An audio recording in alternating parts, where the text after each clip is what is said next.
¿Dónde vamos a hacer? No, no, no.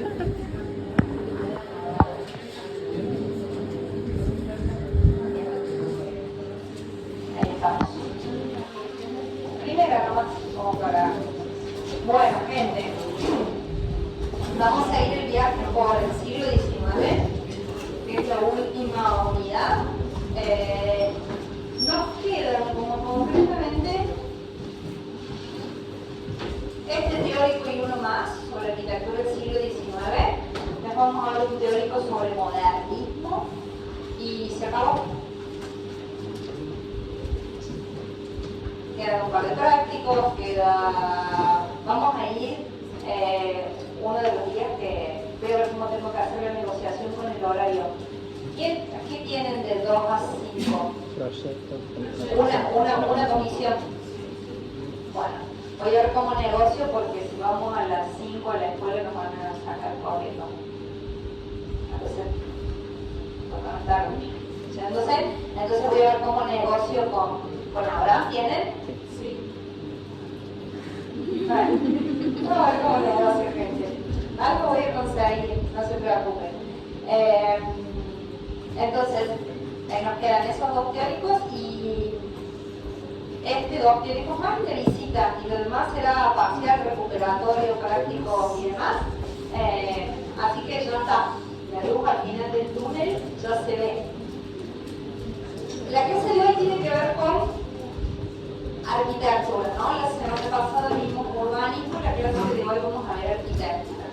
Habíamos hablado de este tiempo que es una bisagra entre 2 formas, ¿no? Entre unas formas de un barroco que se extinguía y unas formas de una arquitectura de una arquitectura neoclásica, ¿no?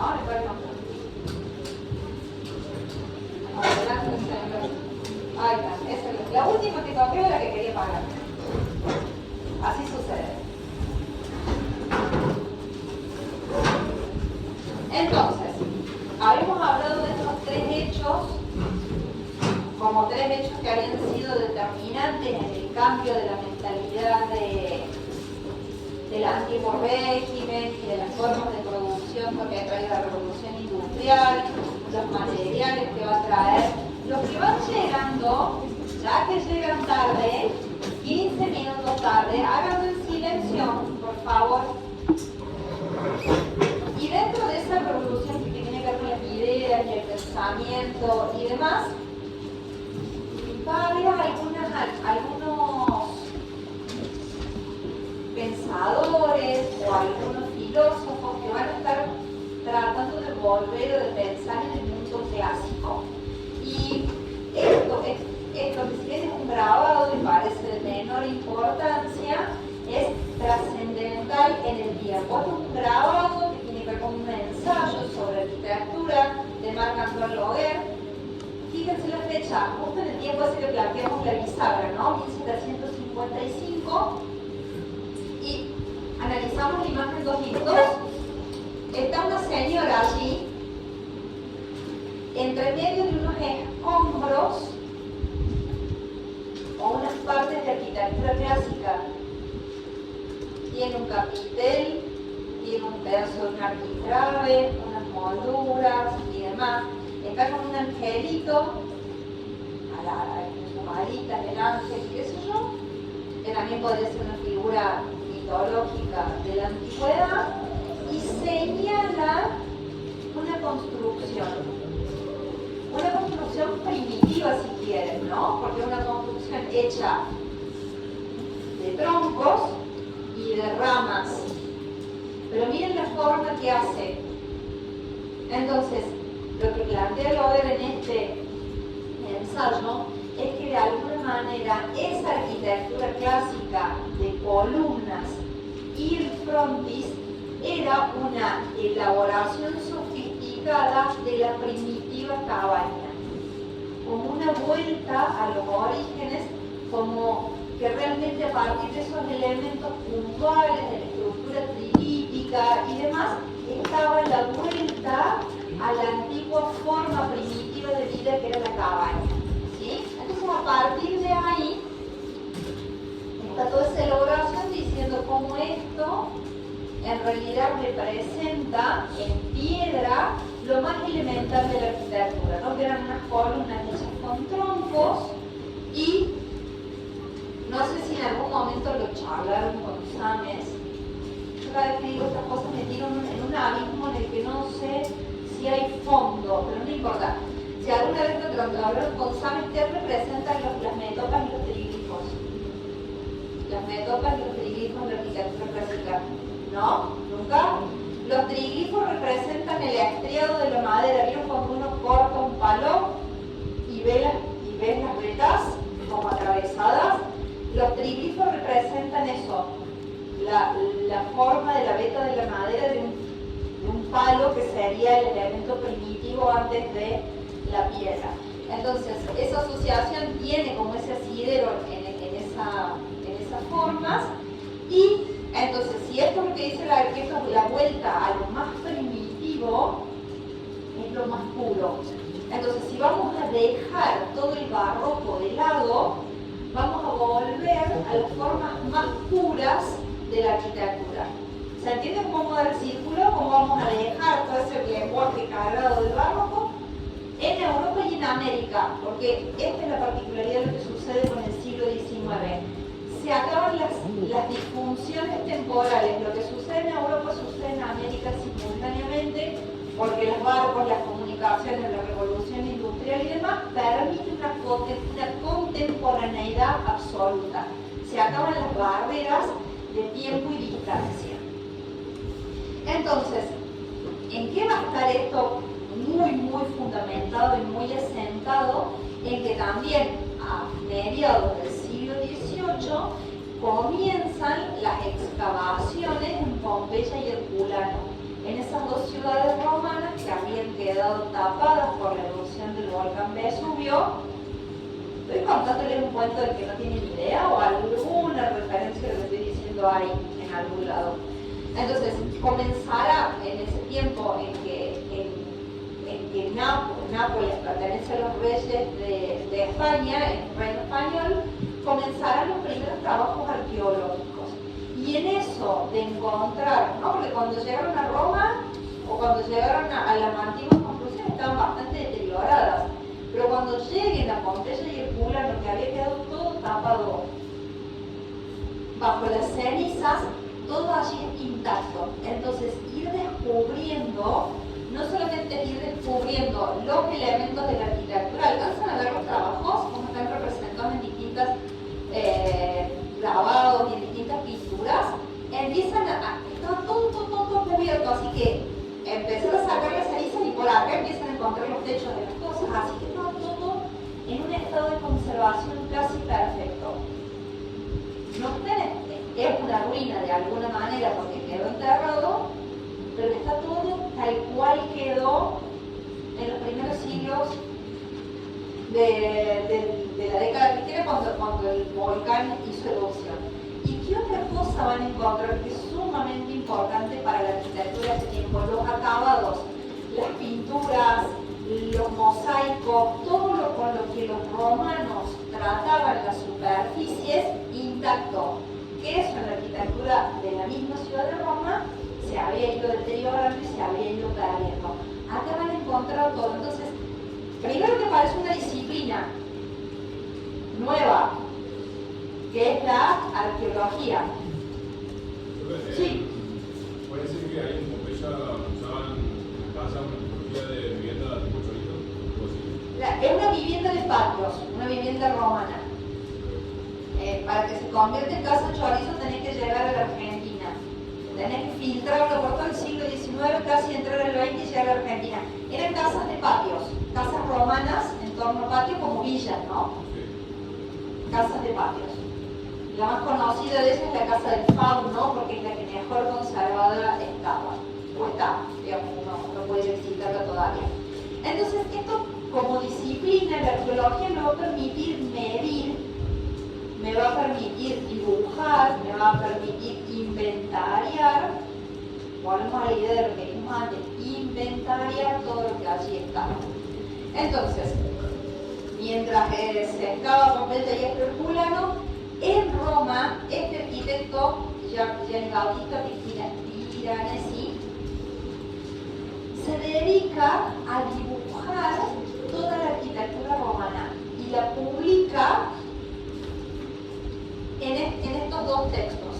También ven, sumamente temprano, a mediados del 18, publica esos dos textos en los que él dibuja un dibujo un tanto romántico, como una ruina idílica, ¿no? O sea, como en un estado de conservación, como si la ruina también tuviera belleza en ser ruina. Ese es un concepto del siglo XIX, la belleza de la ruina, dejar la ruina como está porque la ruina en sí encierra belleza, y el panteón que se había convertido a lo largo del tiempo en una iglesia cristiana, porque no había seguido siendo un templo romano, se había convertido en una iglesia cristiana en el interior. Entonces, a partir de todo esto que dibujan los arqueólogos de Pompeya y Herculano, más los trabajos de Piranesi y algunos otros autores más, llegamos a esto. ¿Se acuerdan que hablamos la semana pasada del pensamiento enciclopedista, de dibujar todo, de catalogar todo, de esa necesidad de que todo quede impreso, dibujado, catalogado y demás? Bien, eso es lo que va a pasar con la arquitectura. Entonces, van a aparecer tratados, de nuevo, que van a compilar las distintas tipologías arquitectónicas a lo largo de la historia. Entonces, fíjense que de alguna manera acá está toda la evolución de la tipología religiosa desde las iglesias primitivas en el paleocristiano, las bizantinas, las románicas, esto es Santa María del Fiore, luego el gótico. Bueno, los italianos se tragaron el gótico, ¿no? Los italianos no vivieron el gótico, entonces ellos del románico pasaron al renacimiento, y después el barroco y el siglo XIX. Entonces van a aparecer grandes compendios de todas las plantas y de todos los alzados de las tipologías religiosas y civiles a lo largo del tiempo, apoyados en estos estudios y en estas mediciones que venían de la arqueología principalmente. ¿En qué va a decantar todo esto? Yo les voy avisando una cosa: la Flor es como fanática de este tema, y si ustedes no se aprenden los pasos que yo voy a decir ahora, se enoja mucho. Entonces, la disciplina de la arquitectura es, a fines del producto, ¿se acuerdan del pensamiento de la ilustración que hablamos principalmente? Va a ser el momento en que la disciplina de la arquitectura y la disciplina de la ingeniería se dividen claramente. Y entonces, ¿esto por qué va a estar facilitado? ¿Por qué va a ser posible? Principalmente por las academias o las instituciones donde se va a ir a estudiar arquitectura e ingeniería formalmente. Antes de este momento, la mayoría aprendían por herencia, transmisión, te ponías a trabajar al lado de alguien que era arquitecto y terminabas convirtiéndote en arquitecto, ¿no? Pero no había un espacio institucional que te formara y te diera un título. Producto de la ilustración y ese pensamiento racional, van a aparecer dos tipos de instituciones. Uno son las academias de bellas artes, que las van a encontrar la mayoría de las veces referidas en francés como École de Beaux-Arts o Escuela de Bellas Artes. Y en estas escuelas de bellas artes o en estas academias, ¿quiénes estudian? Los arquitectos, que son los más creativos, los más ligados al arte. Y se abren otras instituciones que se llaman institutos politécnicos. Y allá, ¿quiénes van a estudiar? Los ingenieros. Entonces, los arquitectos se reciben de tal en la École de Beaux-Arts o en las academias, y los ingenieros se reciben de ingenieros en los politécnicos. Todavía no hay una institución como una facultad que uno diga así, pero son estas dos instituciones que son las que van ayudando a definir y a especializar las dos grandes disciplinas de la construcción, ¿no? La arquitectura y la ingeniería. Entonces, como nosotros somos arquitectos o vamos a hacerlo, la verdad es que como estudiaron los ingenieros no nos importa nada. Vamos a estudiar o vamos a intentar entender cómo estudiaban los arquitectos de ese tiempo. Porque mucha de la arquitectura, hasta que llegue Le Corbusier en el siglo XX, desde 1750 hasta el Le Corbusier, la arquitectura se va a componer de esta manera. Y ustedes fíjense que yo no dije a proyectar ni a diseñar. Dije a componer. Porque el método que se va a proponer para estudiar en estas academias es un método de composición. Y dije otra palabra más, es un método. Como nosotros aprendemos hoy a proyectar y tenemos una forma de proyectar muy libre, muy creativa, ellos eran muy estructurados. Muy estructurados. ¿Y por qué eran estructurados? Porque en realidad este señor, que fue un profesor, que fue Durán, dijo que no había que perder tanto tiempo en el proyecto. Entonces que había que proponer una serie de pasos en un método que hicieran que el arquitecto fuera eficiente en el uso del tiempo y que el proyecto se resolvía en poco tiempo si uno seguía estos pasos de este método. Él es el que va a proponer, el método se llama el método de Durán, si ustedes lo buscan en los libros y demás se llama así. El método de Durán es un método de composición, o sea, el margen para la creatividad es re chiquito, porque lo que voy a hacer es más que nada combinar distintas cosas que ya existen. Vamos con los pasos o las fases del método. Lo primero que dice Durán que hay que hacer es trazar ejes. Y esos ejes son siempre a 90 grados. ¿Sí? El primer paso del método son los ejes. Piensen que en este mismo tiempo venimos heredando el pensamiento cartesiano, lo racional, la ilustración, lo metódico. Entonces, lo primero que hago es trazar ejes. Una vez que tengo trazados esos ejes principales, armo a partir de ellos una grilla. Los ejes y la grilla. El paso 2, entonces sería la grilla. El paso 3 es la definición del espacio principal. Entonces, en este caso, en esta obra, el espacio principal va a estar al centro y va a tener forma circular. ¿Sí? Entonces, ¿dónde lo pone? Donde se cruzan los dos ejes principales. Ahí está el espacio, ese espacio más jerarquizado, y a eso en el método se le llama point. Es el punto más importante del edificio. ¿Sí? El point es el espacio más significativo dentro de la obra. Siempre usando figuras lo más regulares posible, porque si no, no estaríamos siendo racionales, ordenados y demás. A partir del espacio principal, los espacios secundarios y las circulaciones. Y por último, el último paso en planta es la definición de los elementos estructurales. ¿Sí? Eso es lo que hago con la planta. Una vez que tengo la planta lista, paso a definir lo mismo en corte y en alzado. ¿Sí? En el corte y en la fachada. No tenemos un marcador, ¿no? Ya vamos a buscar uno en el recreo, si no. No, lo vale, si no. Si no, ahí en la Sole, no vas a buscar tu cosa. Decirle que hay una caja que ni tiene mi nombre, en fin. Ahí nos trae la de ti. Porque el método también tiene, y no está dibujado acá, y no está en la próxima imagen tampoco, entonces, para que tengan clarito los nombres de las partes, porque acá como bastante, porque ustedes lo vuelven a ver y esto lo recuerdan fácilmente, las fases o los pasos que vimos. En alzado también se conforma una especie de grilla, ¿no? Como si fuera esta, la grilla que está acá, y con esa grilla se van a definir las partes de las fachadas.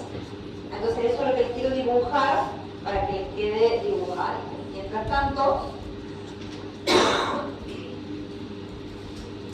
estas son distintas opciones que están todas adentro del libro de Durán. En este caso el espacio principal es cuadrado, en este caso retoma algo que tiene que ver con la rotonda de Palladio, aquí hay otra opción, y aquí hay un montón de plantas que están de cuartos, en donde el espacio principal es circular. Fíjense, este tiene 3 ejes, tiki, tiki, tiki. Entonces hay 3 espacios de la misma jerarquía. Acá hay un gran espacio y otra cosa que tiene importante, voy a volver una, porque en esta planta no se lo ve, es la salubridad. La salubridad, el principio de que todo tenga ventilación. Entonces, lo que van a empezar a ver es que aparecen patios internos en los edificios definidos por la misma grilla y que tienen el fin de ventilar e iluminar, porque son edificios de grandes proporciones en la mayoría de ellos. El siglo XIX es un siglo horizontal.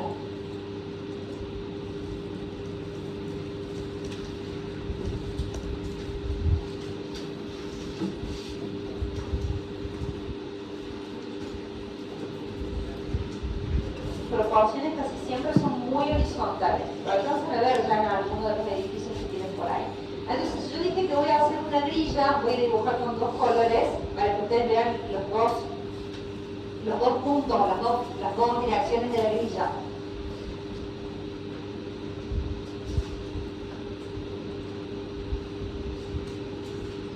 En horizontal se divide el edificio en 3 partes: basamento, desarrollo o cuerpo, depende de dónde lo encuentren en este libro, y remate o coronamiento. ¿Sí? Entonces, hay 3 partes en horizontal que uno puede leer claramente. Ahora cuando empecemos a ver ejemplos lo van a ver mucho más clarito. Otro elemento que es importante y que lo empiezan a ver en algunos de los edificios que está ahí es la grilla en el otro sentido.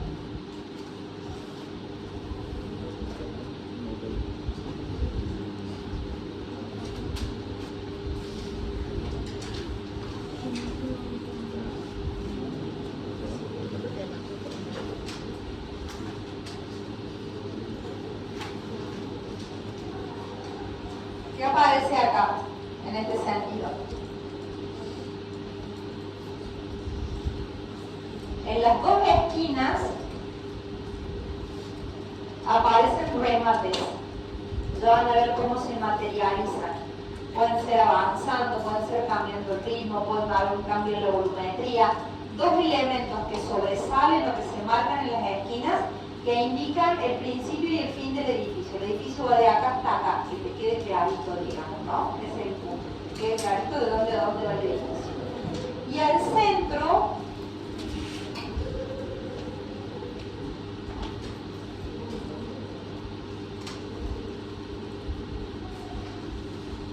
hay una jerarquización del ingreso. Para conseguir una jerarquización del ingreso tengo un montón de recursos. Que pueden empezar por sobrelevarlo con unas escaleras. ¿Sí? Ese puede ser un recurso. Ya me está diciendo que ahí pasa algo diferente. Puedo hacer que el volumen crezca y lo puedo terminar acá arriba con un frontis. O lo puedo terminar con un frontis y un paramento por detrás. Y le puedo poner esculturas, ¿no? Algo que me indique que ese es el volumen principal por el cual yo tengo que ingresar. ¿Puedo seguir? Sí, puedo ponerle, no sé, unas columnas y generar entonces un juego de luces y sombras, ¿no?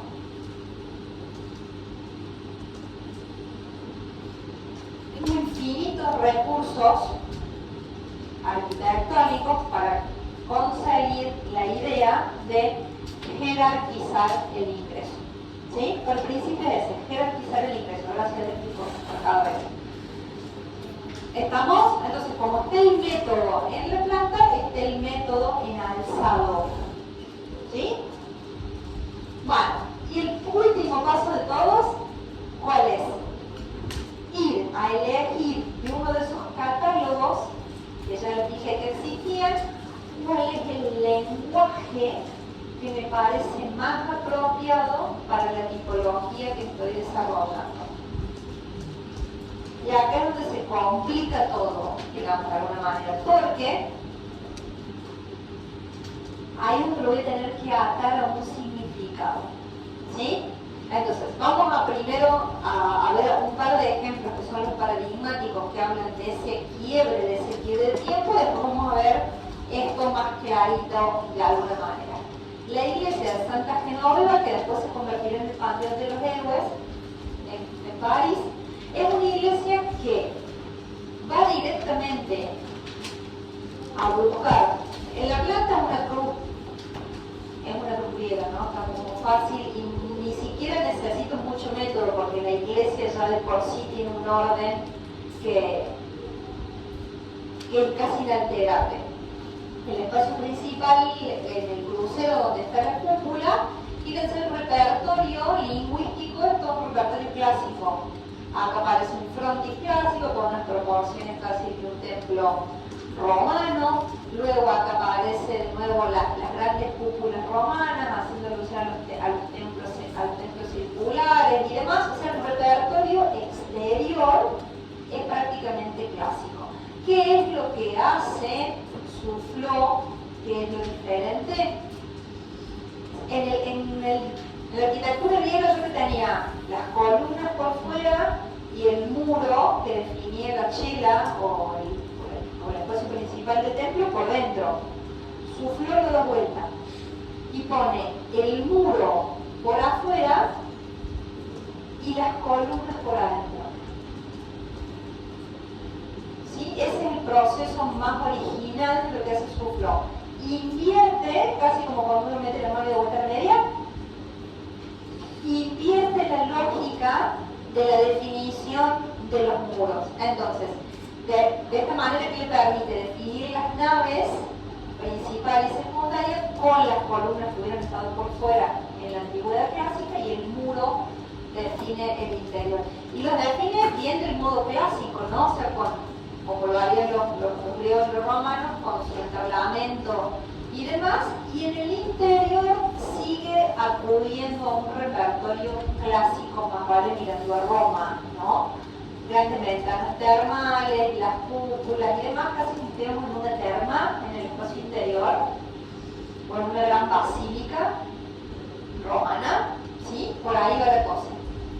Entonces, esa es una de las obras que cambian el paradigma. Esta es otra de las obras que cambia el paradigma, y esta la explica Alonso Pereira en el libro Introducción a la Arquitectura de una manera tan clarita. Pues les escaneo las dos o tres hojitas que les explica para que lo tengan.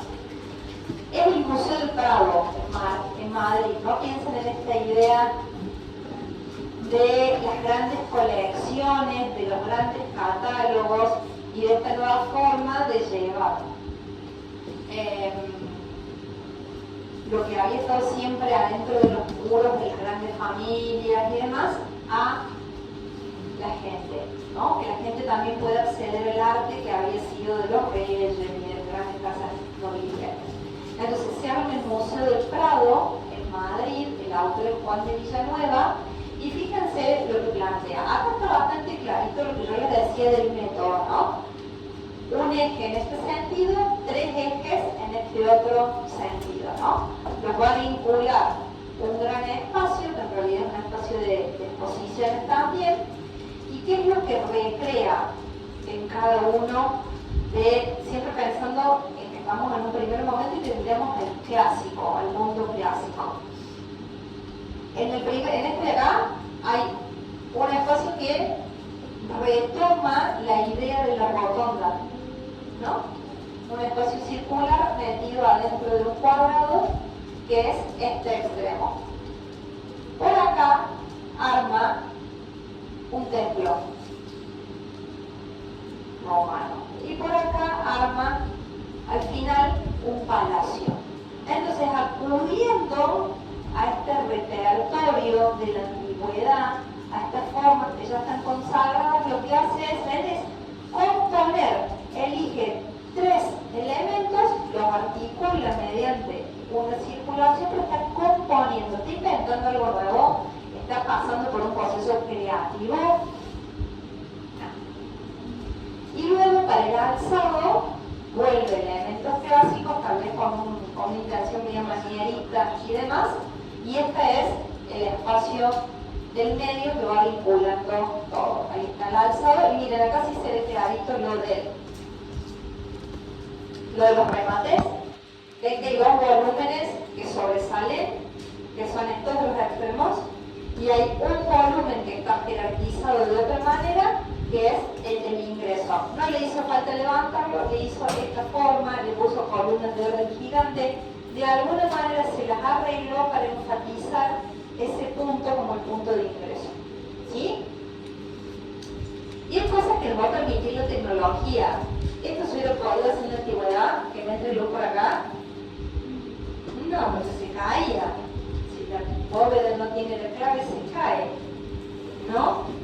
Entonces, esto es el siglo XIX y el hierro y el vidrio que lo vamos a conocer más en profundidad en la semana, el próximo teórico.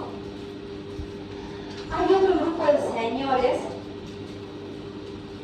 que también adhieren al romanticismo como mentalidad, pero que no creen esa idea. ¿Han escuchado alguna vez esa frase de que todo el tiempo pasado fue mejor?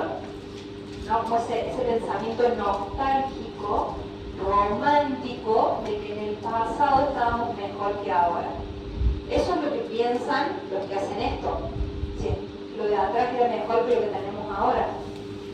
Pero hay un grupo de señores que dicen, no, miremos para adelante. Y ese grupo de señores que dicen, miremos para adelante, se llaman utopistas dentro de este tiempo. Sus proyectos, como lo dice la palabra, son utopías que no se pueden construir. No quiere decir que no sean valiosos y no quiere decir que en ellos no se haya apoyado gran parte de la modernidad. Entonces, vamos a ver más que nada un par de proyectos. Esto es un proyecto para un cenotafio para Isaac Newton. Es como un monumento funerario, un cenotafio. ¿Sí? Es como si fuera un monumento fúnebre para Isaac Newton. Entonces, el autor es Boole. Y lo que va a hacer es un círculo que no se puede construir. ¿Alcanzan a ver la escala? ¿Alcanzan a ver la gente ahí abajo? Díganme, en el siglo XIX, sin hormigón armado, ¿con quién me construí esta esfera? No hay hormigón armado, ¿con quién me construí esta esfera? No se puede construir, es una utopía. Pero en el proyecto, él lo que va a retomar son 2 ideas del mundo clásico, el Panteón y el mausoleo de Adriano, hoy convertido en Castel Sant'Angelo. El basamento es como son los basamentos de los monumentos funerarios de los mausoleos romanos, con los pinos y demás, y luego lo combina con esta idea del Panteón. Incluso se imagina esto perforado, esa esfera perforada de una manera que cuando es de día ustedes estén adentro y por pequeñas perforaciones vean el cielo con todas las estrellas. Y cuando es de noche tuviera un sistema de iluminación que nos permitiría ver como lo opuesto, ¿no? O sea, un topista por donde lo miren, pero es sumamente valioso porque fíjense lo que pasó acá. Se despojó de todo el lenguaje arquitectónico, ¿no? Es una simplificación, una vuelta a las formas más puras de la arquitectura, sin lenguaje, sin estar sobrecargado y demás. Por más que la inspiración esté acá, esta arquitectura habla de una volumetría pura. Por eso les dije que estos van a ser los que le van a llamar la atención a los modernos después para poder evolucionar hacia la arquitectura moderna. En esta cosa que siguen planteando utopías, fíjense que el mismo Boole arma un proyecto para una iglesia metropolitana. Hablamos bastante de metrópolis la semana anterior, ¿no? De esta idea de las grandes ciudades, de la idea de las metrópolis. Una metrópolis, una iglesia que no tenga un credo definido.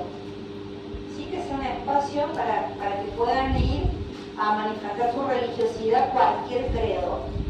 Y para eso se imagina este espacio, de nuevo, inconstruible por su escala, por las proporciones y demás, y que miren en el exterior cómo se manifiesta, como un volumen, volvemos al problema de la escala, ¿no? Miren, tienen la escala del asunto, como un gran volumen extremadamente liso.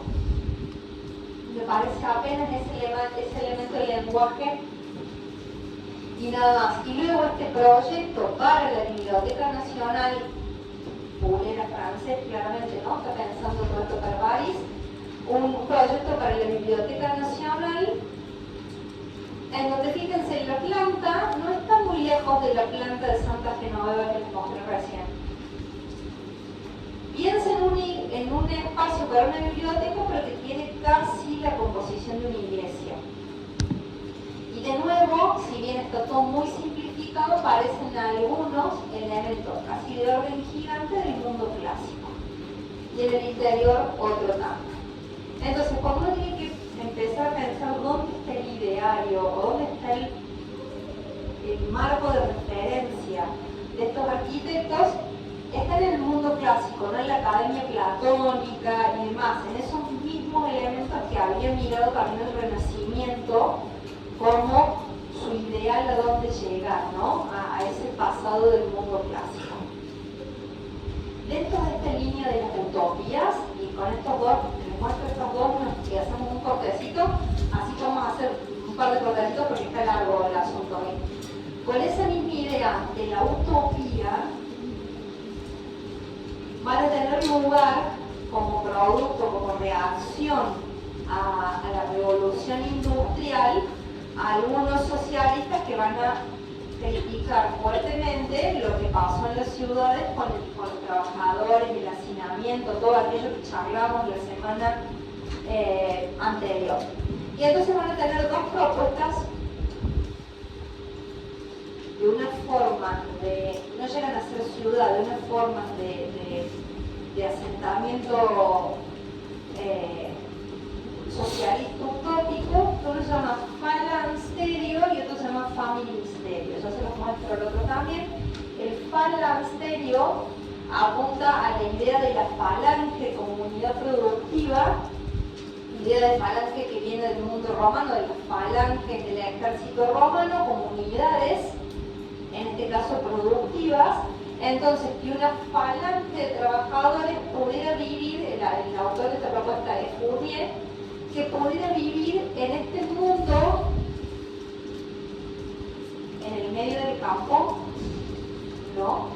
Idílico, soñado, en el medio del verde, sin la contaminación de la ciudad, pero que este edificio resolviera lo productivo y la vivienda al mismo tiempo. Y que dentro de eso pudiera resolver el tema de la educación de los niños, pudiera estar todo resuelto en esta pequeña unidad de vivienda y de producción que es el Phalansterio. Esto no se llegó a construir nunca. ¿Sí? Es parte del pensamiento teórico y utópico, del cual también van a beber algunos de los urbanistas de principios del siglo XX. Por eso es importante verlo, porque después no van a entender un Tony Garnier si no vieron esto. ¿Sí? Entonces, por lo menos como una referencia de que lo tengan en su cabeza, como esta idea de que hay que salir de ese esquema de las ciudades colapsadas para irse a vivir sin dejar de producir en otros contextos. Tampoco van a entender la ciudad jardín de Hogwarts si no tienen esto en mente. El que sí se construye con una forma un poco menos rígida en el pensamiento, es un proyecto de Boden que en vez de estar basado en una unidad productiva, está basado en la idea de la familia. Entonces se llama familisterio, se construye en Giza y es un poco más complejo e interesante al mismo tiempo porque plantea 3 unidades que son estas que están aquí, que están totalmente destinadas a la vivienda, y otros artefactos arquitectónicos complementarios que son donde se llevaba adelante lo social de la unidad, y ahí está la fábrica. ¿Sí? Acá lo ven, al lugar donde la gente vivía y demás, y ahí está pegadita la fábrica donde toda la gente que trabajaba aquí vivía en este lugar. Con unas condiciones intermedias, ¿no? Porque siento que se asientan en un lugar verde, podrían no apelar a un modelo compacto de vivienda, podrían ser unidades dispersas en el territorio con otras calidades ambientales, pero apuntan uno y el otro a la unidad compacta de vivienda, ¿no? Lo vieron en el anterior y lo vieron en este. Son unidades colectivas de vivienda, no son viviendas individuales. Eso es lo importante porque está pensando en está basado en un pensamiento socialista, donde hay un proyecto en común y donde prácticamente no hay propiedad privada, si no estaríamos hablando de socialismo, ¿sí? Entonces, por eso también esta forma de vivienda que tiene que ver con lo colectivo y con lo común. ¿Sí? Más o menos, simplemente para que tengan idea de que hay un pensamiento utópico del cual se llevan adelante muy poquitas cosas y que van a ser el abrevadero de los modernos. Váyanse 10 minutos, porque también se pongan otros cortes más luego.